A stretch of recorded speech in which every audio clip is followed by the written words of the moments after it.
नमस्कार बच्चों। आज जैसा कि आप देख रहे हैं बोर्ड पे, आज का टॉपिक है कोशिका, जिसको अंग्रेजी में सेल कहते हैं। तो आज हम यहाँ से वीडियो स्टार्ट करेंगे और डिटेल में पूरी डिटेल में आप बात करेंगे। धीरे धीरे छोटे छोटे वीडियो बना करके आपको डिटेल में पूरी कोशिका चैप्टर को हम पार्ट वाइज पढ़ते जाएंगे।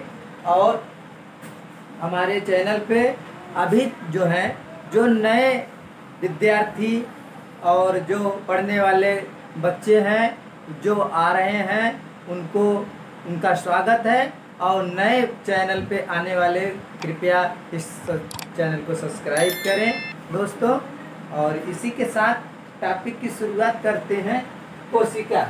कोशिका जैसा कि कोशिका की चर्चा हम लोग शुरू से पढ़ते हैं, हायर क्लास तक पढ़ते हैं और ये बहुत इम्पॉर्टेंट चैप्टर है ये।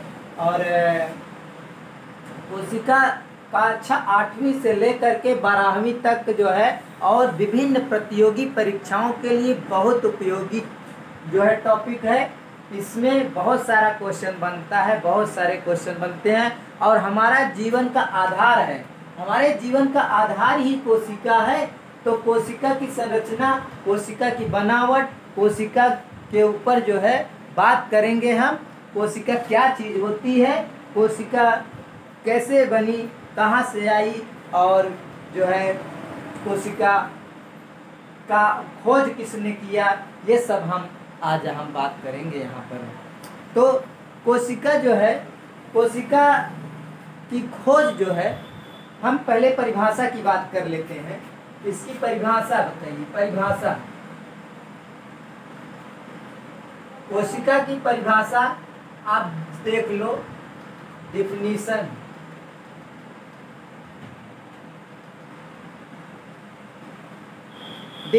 इसकी ये है, किसी भी जीव की, जो जीव जगत में कोई भी जीव है, किसी भी जीव की सबसे जो छोटी इकाई है, जो सूक्ष्मतम छोटी इकाई जिससे जीव का निर्माण होता है, ऐसी सबसे छोटी इकाई को कोशिका नाम दिया गया है।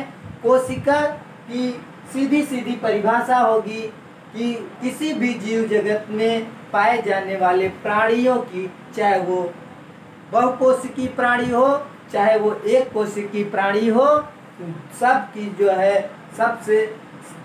सबसे छोटी इकाई होगी, संरचनात्मक और कार्यात्मक रूप से इकाई के रूप में पाई जाती है, वही इसकी परिभाषा है। इसको हम कह सकते हैं कोशिका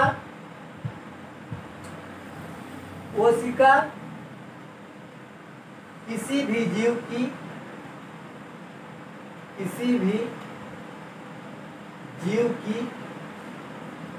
कार्यात्मक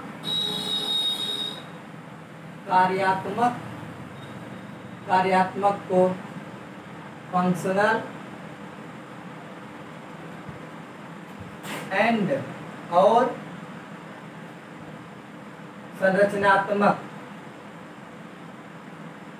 संरचनात्मक यानी स्ट्रक्चरल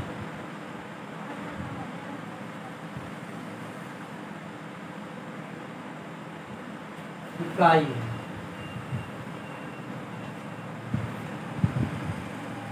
है, यूनिट। तो कोशिका क्या हुआ? कोशिका किसी भी जीव की कार्यात्मक यानी फंक्शनल और संरचनात्मक यानी स्ट्रक्चरल यूनिट है, इकाई है। सबसे छोटी इकाई कोशिका को कहा गया है। तो ये तो रहा परिभाषा। अब परिभाषा तो आप लोग समझ गए होंगे। तो परिभाषा में ये दो बातें बोलनी जरूरी होती हैं। कहने को तो हम ये भी कह सकते हैं, कोशिका किसी भी जीव की सबसे छोटी इकाई होती है, ये भी परिभाषा सही है। लेकिन ये दो शब्द प्रयोग करने से कोशिका की परिभाषा में और अच्छे से परिभाषित हो जाता है।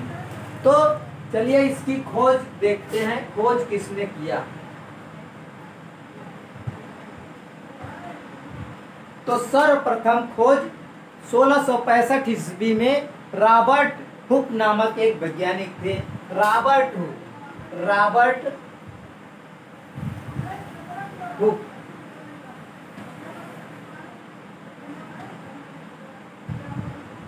रॉबर्ट हुक वैज्ञानिक 1665 ईस्वी में इन्होंने सर्वप्रथम कार्क नामक कोशिका में, कार्क एक कार्क होता है, लकड़ी, कार्क की लकड़ी होती है, और वो लकड़ी थी, डेड लकड़ी थी, मृत कोशिका थी।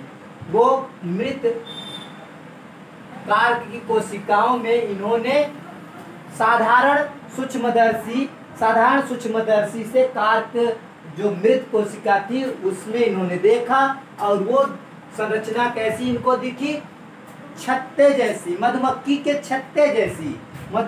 छत्ते जैसी संरचना इनको दिखाई दी। और उसके जैसे मधुमक्खियों में छोटे छोटे कमरे बने होते हैं, उसी तरह इनको कोशिका इस तरह से दिखाई दी, मधुमक्खी के छत्ते जैसी संरचना इसको दिखाई दी।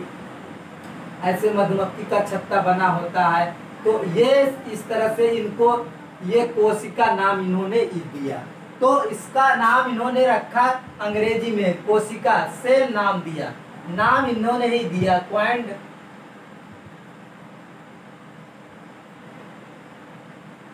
सेल टर्म क्वाइंड जो है रॉबर्ट हुक। तो रॉबर्ट हुक ने सेल शब्द का प्रयोग इन्होंने ही किया, और सेल का मतलब होता है छोटा कमरा, छोटा कमरा। तो सेल का मतलब होता है छोटा कमरा, इसका अर्थ ये होता है, और इसीलिए इनका नाम, कोशिका का नाम इन्होंने सेल अंग्रेजी में रखा, इसको हिंदी में कोशिका बोलते हैं। तो ये सन 1665 ईस्वी में इन्होंने खोज किया है सबसे पहले, और जो है और मृत कोशिकाओं में इन्होंने किया, लकड़ी की मृत कोशिकाओं में किया। अब बात आती है जीवित कोशिकाओं में खोज तब किसने किया। काफी दिन बीतने के बाद एंटोनी वान लीवेनहॉक नामक एक वैज्ञानिक आए। एंटोनी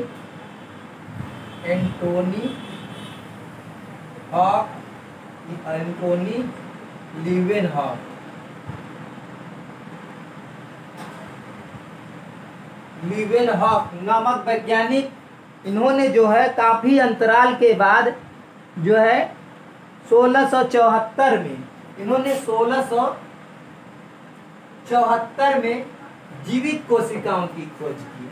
इन्होंने जीवित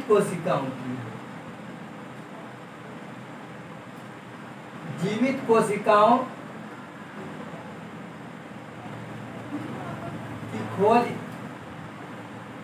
किया, और इन्होंने बैक्टीरिया में खोज किया, बैक्टीरिया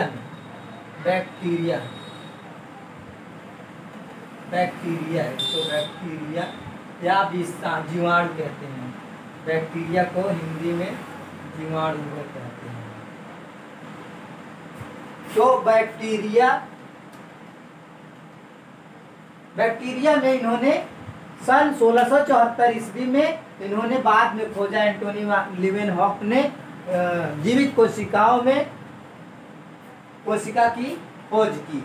अभी इसके पहले तो रॉबर्ट हुक ने जो है कोशिका का नाम दे दिया। रॉबर्ट हुक ने कोशिका की संरचना बताई कि एक छत्ते जैसी संरचना उनको दिखाई दी कार्क कोशिकाओं में, कार्क मृत कोशिकाओं में। कार्क एक प्रकार की लकड़ी होती है, जो पहले के ज़माने में जो कांच की शीशियाँ होती थी उनमें ये ढक्कन तैयार नहीं होता था उस जमाने में, तो कार्क की बोतल में कार्क को उसमें टाइट किया जाता था, फिट कर दिया जाता था। ऐसी ही उसी कोशिकाओं में इन्होंने खोज किया था जो है।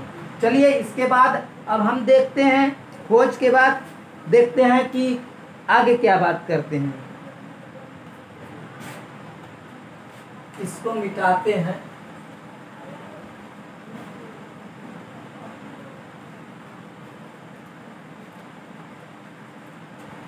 तो जीव विज्ञान की इस शाखा में जिस अध्ययन किया जाता है कोशिका का, तो कोशिका के अध्ययन को क्या बोला जाता है।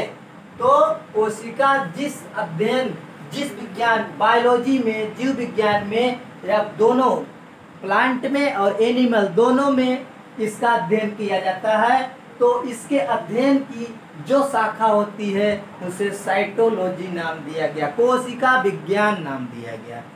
तो कोशिका विज्ञान के अंतर्गत इसका अध्ययन किया जाता है, कोशिका विज्ञान, कोशिका विज्ञान,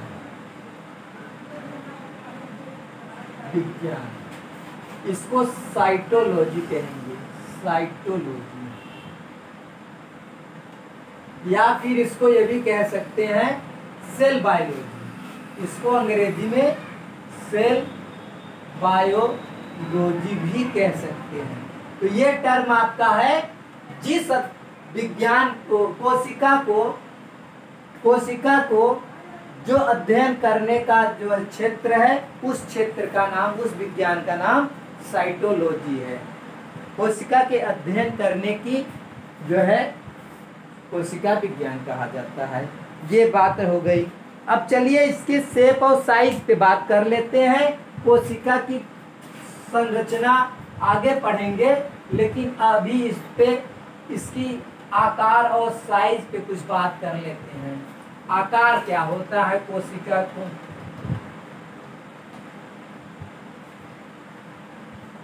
आकार यानी शेप एंड साइज। तो शेप एंड साइज के आधार पे हम कह सकते हैं कि सबसे छोटी विश्व में, संसार में, जीव विज्ञान में यानी कि जंतु विज्ञान से लेकर प्राणी विज्ञान में, पादप विज्ञान में, सभी में सबसे छोटी कोशिकाओं को, स्मॉलेस्ट कोशिका को का क्या नाम है? स्मॉलेस्ट सेल होता है पीपीएलओ नाम है। ठीक है, पीपीएलओ नाम है उसका, पीपीएलओ नाम है स्मॉलेस्ट कोशिका का। और लार्जेस्ट कोशिका जो है, लार्जेस्ट कोशिका सबसे क्या होती है? लार्जेस्ट कोशिका, लार्जेस्ट सेल होती है शुतुरमुर्ग का अंडा। शुतुरमुर्ग का अंडा यानी कि ऑस्ट्रिच एग, ऑस्ट्रिच एग, ये है शुतुरमुर्ग का अंडा, शुतुर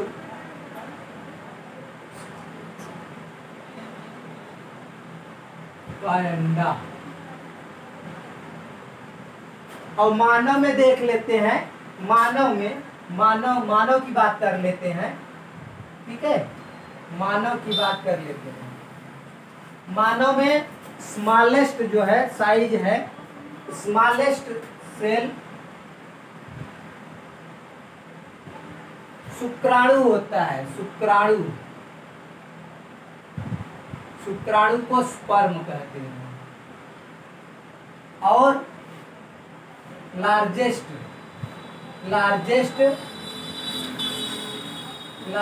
सेल कहेंगे अंडाणु को, अंडाणु यानी इसको ओवम कहते हैं, ओवम सेल कहते हैं। और लॉन्गेस्ट सबसे लंबा मानव में लॉन्गेस्ट सेल होती है नर्व सेल, तंत्रिका तंत्र कोशिकाएं, तंत्रिका तंत्र कोशिकाएं, इसको अंग्रेजी में नर्व सेल कहते हैं, नर्व सेल। ये आपका शेप एंड साइज रहा। तो मानव में लॉन्गेस्ट सेल जो है तंत्रिका तंत्र कोशिकाएं होती हैं, जिसको अंग्रेजी में नर्व सेल्स कहा जाता है। तंत्रिका तंत्र कोशिकाएं कहते हैं, जिसे नर्व सेल्स कहा जाता है। अब चलिए हम चलते हैं कोशिका सिद्धांत पे, कोशिका सिद्धांत पे चलते हैं। कोशिका का सिद्धांत कहाँ से आया है? कोशिका की बात कर लिए, साइज पे बात कर लीजिए, उसकी परिभाषा बात कर लिए हैं, और अब चलिए कोशिका सिद्धांत की बात करते हैं। सेल थ्योरी, कोशिका सिद्धांत, कोशिका सिद्धांत यानी सेल थ्योरी।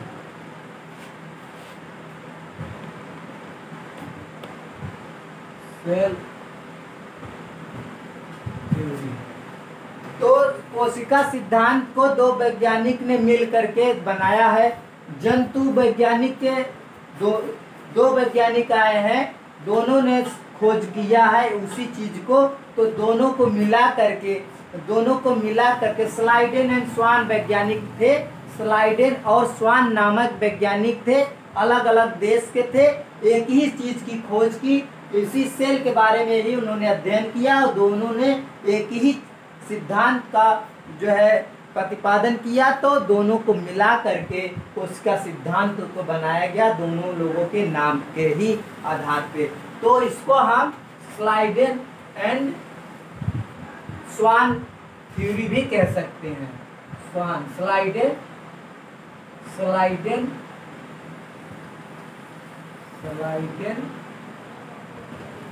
एवं स्वान कोशिका सिद्धांत भी कहेंगे, कोशिका सिद्धांत भी कहेंगे, ठीक है। स्लाइडेन एंड स्वान तो एक जंतु वैज्ञानिक थे, एक जो है वनस्पति के वैज्ञानिक थे। स्वान जो है ये जंतु जगत की, जंतु यानी एनिमल जगत के वैज्ञानिक थे, और स्लाइडेन जो है पादप जगत के वैज्ञानिक थे। पादप जगत, प्लांट पे इन्होंने अध्ययन किया था, और स्वान ने जंतु कोशिकाओं पर अध्ययन किया था, जो कि अलग अलग देश के थे। स्लाइडेन ये जर्मनी के वैज्ञानिक थे,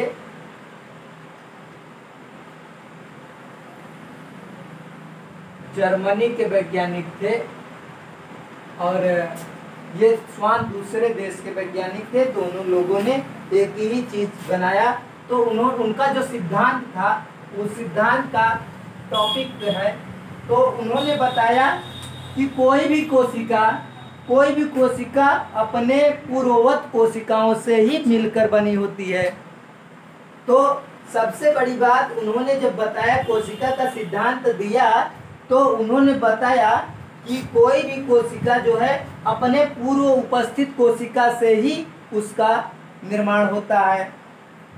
तो पहला पॉइंट इसमें हम कहते हैं कि कोई भी जीवित कोशिका कह सकते हैं, जीवित कोशिका अपने पूर्व उपस्थित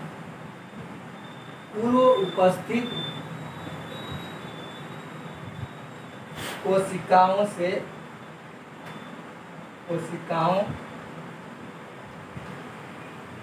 से बनती है, या कोशिकाओं के विभाजन से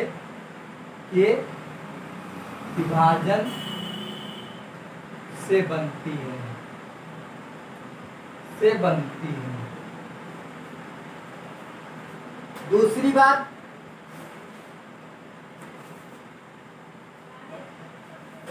दूसरी बात इनकी है कि ये कोशिकाएं जो पूर्व की कोशिकाएं होती हैं, वो जो नई कोशिकाएं विभाजन करके बनाती हैं, वो जीन का संवहन करती हैं, जीन को आगे ले जाती हैं, दूसरे पीढ़ियों में जीन को पहुंचाती हैं। तो ये कोशिकाएं अनुवांशिकी की इकाई है, ठीक है। तो दूसरा पॉइंट क्या हुआ हमारा कि कोशिका जो है पूर्व कोशिका से जो जीन पूर्व कोशिकाओं से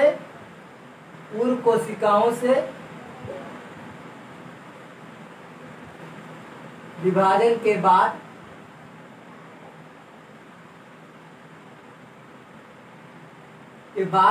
नई कोशिकाओं में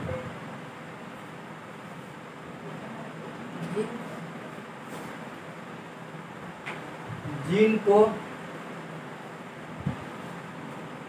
पहुंचाती है, वंशानुगत करती है, वंशानुगत करती है। कोशिकाओं में जीन को वंशानुगत करती है। कहने का मतलब जो पूर्वज कोशिकाओं में जीन है वो अपने जीन को नई कोशिकाओं में भेज देती हैं। आगे की कोशिकाओं में जीन वंशानुगत होते चले जाते हैं। आगे कोशिकाएं जीन सुरक्षित होती हैं और वो जीन एक पीढ़ी से दूसरी पीढ़ी में बढ़ती रहती हैं। ये कोशिका का सिद्धांत था आपका। और आज हम इसी पर समाप्त करते हैं वीडियो, और अगला वीडियो फिर नेक्स्ट वीडियो आपको लाएंगे। चैनल पे नए आए हो कृपया सब्सक्राइब जरूर करें, और आपको बहुत सारी चीज़ें बताने को मिलेंगी और पूरा हम चैप्टर समाप्त करेंगे। ठीक है, धन्यवाद।